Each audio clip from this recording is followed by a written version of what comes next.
there were also springs. At the rabbi's headquarters in Johannesburg, a team of volunteers gather the threads of South African Jewish country life in words and pictures. A valuable resource for researchers and historians, and a legacy for future generations. Meanwhile, in between trips to the field, the rabbi gets set to take his turn in the spotlight. So maybe it gives me a great honor to present an award to someone who in fact is serving our community through the Community Service Award.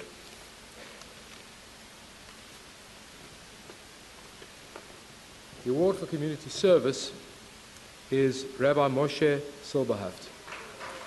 At the Jewish Achievers Awards in Johannesburg, Rabbi Moshe is honored for his work in the field. Reflecting on my 17 years as spiritual leader to the country communities of South Africa, and later the African Jewish Congress, I learned this, that the flip side of the wise coin, just as it is forbidden for an individual to separate him or herself from the community, it is an obligation on the leaders, lay leaders or professionals of the community to reunite others with community, not to create the conditions that result in or perpetuate separation.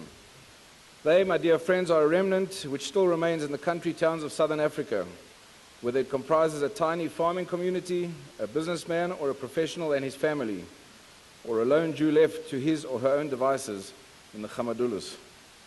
For the past 17 years, I have endeavored to shepherd this far-flung flock back into the fold of Yiddishkeit, both those who find themselves literally far from the community and those who need guidance to shepherd them back into the community, through spiritual leadership, which involves my regular visits and attending to life cycle events of the Jew, which are from cradle to the grave.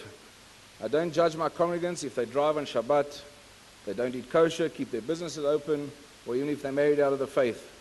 Sure, I encourage them to become more involved and observant. As you saw, I transport kosher food, put on mezuzahs, encourage the ladies to put on tefillin, to light Shabbos candles, men to put on tefillin. You're listening. I thought it's late. It's a test to see if you're listening. However, my dear friends, a Jew is a Jew. The sad reality is that within the next probably 10 to 15 years, the country communities will dwindle to almost no Jewish presence whatsoever. Historically, in over 1,500 centers or towns, Jews established themselves at one time or another. Today, there are probably just under 130 towns or railway sidings or farms where Jews actually live, either individuals or in groups. What we'll be left with is old synagogues, there's Jewish cemeteries, Jewish street names. And so the road goes on, leading the way to other people, other places, other points on the map. The rabbi with the biggest flock in the country does not count numbers, but he knows the name of almost every Jew in almost every small town he visits. He lives and he's driven by a simple pledge, that no Jew shall be forgotten. For Rabbi Moshe Silberhaft, this is more than a job, more than a calling, more than a responsibility.